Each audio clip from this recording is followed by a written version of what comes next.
Nah, ini uniknya, membunuh dewa untuk memanggil bantuan dewa.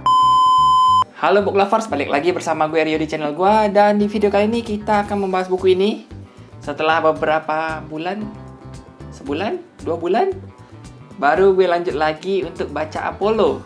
Dan ini adalah buku keempatnya. Kita lihat sekilas dulu deh.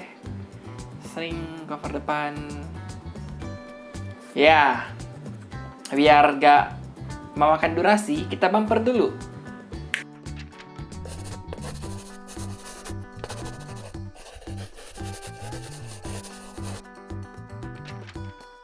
Nah, kalian di depan bisa lihat sekilas penampakan covernya. Ini adalah The Trial of Apollo, buku keempat dengan subjudulnya itu The Tyrant's Tomb. Kita flashback dikit deh. Di buku ketiga, di mana Apollo merupakan seorang dewa yang jatuh ke bumi karena dihukum oleh Zeus. Dan ya, dia harus menjadi manusia fana. Dia harus menyelesaikan masalah, yaitu mencegah 3 orang kaisar Romawi untuk bisa dibilang menghancurkan dunia atau menguasai dunia gitulah. Tipikal-tipikal penjahat dan antagonis gitu. Nah, 3 kaisar ini pertama itu Nero yang muncul di buku pertama, terus Commodus yang muncul di buku kedua, dan Caligula yang muncul di buku ketiga. Di buku ketiga, terakhir kali setelah bersiteru Apollo dan teman-temannya melawan Caligula, dia akhirnya mendapat sebuah ramalan baru yang dimana sebagai penuntunnya untuk melanjutkan misinya mencegah kaisar-kaisar lain. Yang akhirnya kayak Nero di buku pertama berhasil kabur, Commodus juga berhasil kabur, di buku ketiga Caligula juga berhasil kabur. Terus ternyata di buku ini Commodus dan Caligula ini kayak team up, berkelompok, kayak bersatu gitu. Mereka berdua ini kayak gabung yuk, gue punya rencana nih, ya kayak gitu. Rencananya itu adalah mereka akan menyerang perkemahan Romawi, perkemahan para demigod Romawi, kayak ya gitulah, perkemahan dengan kaos ungu. Aduh, gue gak pakai kaos ungunya, lagi dicuci. Ya gitu. Mereka ini, kedua kaisar ini berencanakan untuk menyerang perkemahan Romawi, menghancurkan perkemahan Romawi gitu, dan mengalahkan Legium 12 kalau nggak salah, di mana itu adalah pasukan Romawi yang sejak zaman dulu selalu beregenerasi yang isinya itu para demigod Romawi gitu. Mereka punya 2 rencana tadi. Terus mereka mencari seorang sekutu lagi. Sekutunya ini adalah seorang raja, atau dulunya itu kayak mantan dewa, atau gimana, dewa minor, atau kayak ya gitulah. Pokoknya dia ini kayak dulunya itu semacam dewa minor atau mantan dewa, atau seorang yang punya peran penting di masa lalu tapi akhirnya terlupakan, dan dia ini menjadi raja bawah tanah, raja mayat hidup, raja undead. Nah, 2 kaisar ini mencari si raja mayat hidup ini dan bekerja sama, dan nama raja mayat itu adalah Tarquinius, Lucius Tarquinius. Dia ini kayak raja Roma karena dia bersikap keji. Penduduk dan para pasukan yang ada di bawahnya, kayak rakyat-rakyatnya ini memberontak. Akhirnya dia kayak terasingkan, tapi dia mencoba mengambil alih kerajaan berkali-kali hingga akhirnya dia terlupakan gitulah. Kayak gagal, serang gagal, mencoba gagal. Pokoknya tahtanya digulingkan gitulah, kudeta. Ternyata dia gak mati. Dia selama ini hidup kekal, abadi, dan lama-lama dia menjadi kayak mayat hidup gitu. Tubuhnya tengkorak kayak skeleton gitu. Nah, 2 kaisar bekerja sama Tarquinius, dan mereka yaitu merencanakan untuk menyerang camp Romawi dan ya menguasai dunia gitulah. Pokoknya mereka punya rencana gitu. Nah, di sini Apollo dia memperoleh ramalan kan dari buku ketiga. Tujuannya itu adalah pertama, pergi ke camp Romawi mengantarkan jasad rekannya yang gugur. Terus di perjalanan sempat ya terjadi pertarungan dan sebagainya. Mereka bertarung, terus Apollo akhirnya bisa menerjemahkan ramalannya, di mana salah satu baitnya menerangkan kalau dia harus meminta bantuan dewa dengan cara membunuh dewa. Nah, ini uniknya, membunuh dewa untuk memanggil bantuan dewa. Dan akhirnya Apollo, McCaffrey, dan beberapa rekan dari camp Romawi, demigod Romawi, berpetualang untuk mencari si dewa ini. Namanya itu Dewa Bisu. Dia ini bisa dibilang mix, campuran antara Yunani dan Mesir. Jadi kayak dia dewa minor yang keturunan dari dewa Yunani dan Dewi Mesir atau gitu, kurang lebih kayak gitu. Dan dia punya kemampuan untuk menghilangkan suara, menghentikan suara gitu. Makanya dia dikenal dengan Dewa Bisu. Dia bisa kayak membuat area sekitar, bahkan pesan dan sebagainya itu tertutup, terhenti. Jadi kayak para demigod akhirnya tidak bisa berkomunikasi satu sama lain karena ya jalur komunikasi mereka dihalangi. Dan para kaisar ini dan si Raja Mayat Hidup ini, mereka ternyata yang bisa dibilang menyandra si Dewa Bisu dan membuatnya patuh gitu dalam rencana untuk mengalahkan camp Romawi yang selama ini selalu bertahan terus-menerus.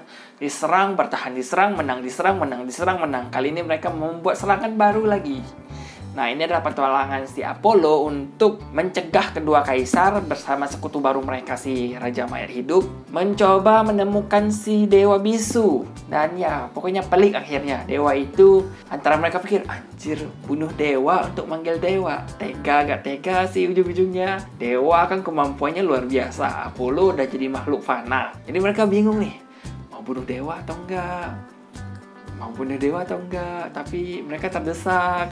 Bunuh dewa atau enggak, ya gitu. Ya itu sih serunya di situ. Jadi petualangan mereka untuk mencegah konspirasi dua kaisar dan Raja Mayat Hidup gitu. Nah, menurut gue, review gue ya, menurut gue buku ini itu apik banget.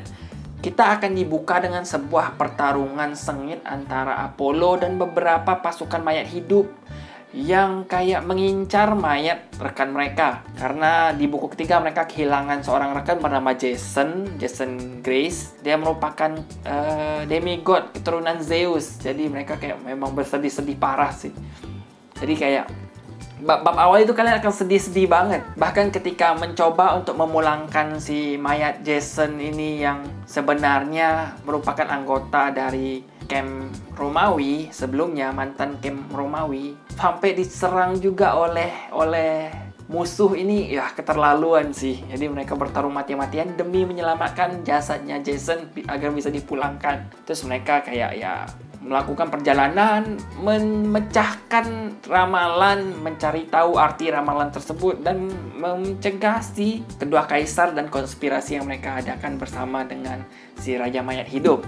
Nah, untuk karakter Apollo-nya ini, dia itu kayak gimana ya?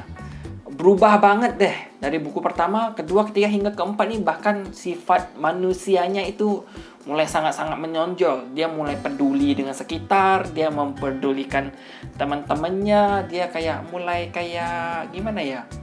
Empati dan simpatinya itu meningkat drastis dah. Kalau kalian baca buku pertama sekali, pasti kalian bakal lihat, wah beda banget. Apollo itu egois dan sebagainya, suka ngeluh dan sebagainya. Ya, untuk bagian ngeluh-ngeluhnya ini nggak berubah. Dia masih suka ngeluh-ngeluh, tapi kayak, wah dia mulai peduli dengan manusia, makhluk fana dan sebagainya. Itu berubah banget di buku ini. Nah, selain itu, gue suka covernya cukup keren di sini. Ini menampakkan, ini mungkin rekan, ya gue sebenarnya tahu siapa, cuman gue kalau belum baca bukunya hanya lihat dari cover, gue menebak ini mungkin rekan perjalanan. Terus ada Apollo, terus ada Mac. Ini gue ingat karena ada kacamatanya. Terus ada gagak gitu, ukurannya cukup gede dan mereka memanjat tiang, menara gitu, ya gitu. Terus ternyata cukup keren, cukup menggambarkan karena gue udah membaca novelnya. Jadi ternyata covernya menggambarkan bagian scene ini. Dan wah, lumayan nih. Imajinasi gue cukup terbantu melalui ilustrasinya ini. Terus sayangnya di buku ini itu ada beberapa hal yang gue kurang sreg gitu. Para musuhnya tangguh tapi kalah dengan kayak kurang berkesan gitu. Terutama sih Raja Mayat Hidup ini, si Tarquinius. Nah, dia ini kayak menyerang Apollo ketika membawa mayat Jason, tapi mereka berhasil kabur. Terus Apollo menyusup ke markasnya si Tarquinius ini, tapi berhasil kabur lagi. Dan si Raja Mayat Hidup ini sebenarnya punya kekuatan yang luar biasa, kayak dia punya telekinesis atau psikis gitu. Dimana para demigod menyerangnya, dia bisa kayak mementalkan mereka dengan kayak sapuan tangan gitu. Depak. Kayak kepental gitu aja dengan kayak dengan kayak angkat tangan gini aja bisa mengalahkan orang seketika gitu. Tapi gimana ya? Tapi kayak dia kayak bego, kurang berperan, kayak gimana, kurang karismanya, kurang gitulah pokoknya. Gimana jelasinnya? Kayak gimana ya? Punya kekuatan yang luar biasa tapi perlawanannya kurang gitu. Nah, itu sih yang menurut gue kurang. Karena dia karena dia harus berhadapan dengan dewa yang dipanggil Apollo, dan ya kalah begitu aja lah. Mayat hidup melawan dewa, ya kali, ya wajar-wajar deh. Itu bagian itu gue wajar. Cuman ketika melawan para demigod dan Apollo itu kayak kurang greget, kurang melawan gitu. Masa sempat bisa ditipu, sempat bisa dipojokin, dan Apollo berhasil kabur, itu kayak kurang greget gitu. Kurang gitu aja. Itu sih bagian yang gue kecewa gitu. Tapi sisanya oke. Para demigod yang bertarung melawan mereka itu totalitas sih. Apollo sempat mendapat kekuatannya perlahan-lahan. Kekuatan dewanya mulai kembali sedikit demi sedikit.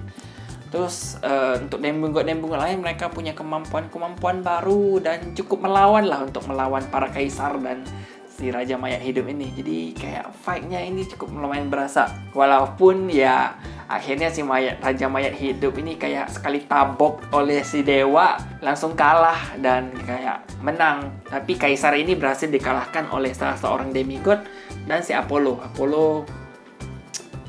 Kali ini Apollo berperan penting lah. Berhasil mengalahkan seorang kaisar dan cukup keren lah. Bisa mengalahkan kaisar. Soalnya kan sebelum-sebelumnya dia ini kayak tak berdaya, kekuatan dewanya hilang dan sebagainya, ya gitu. Dimana hanya para demigod yang sering membantunya, dia cuman kayak lemah.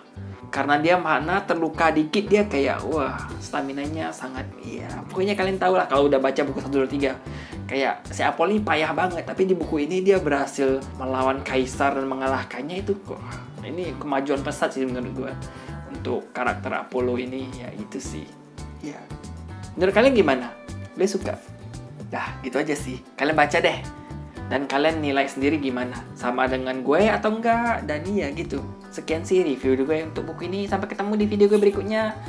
Dah. Bumper.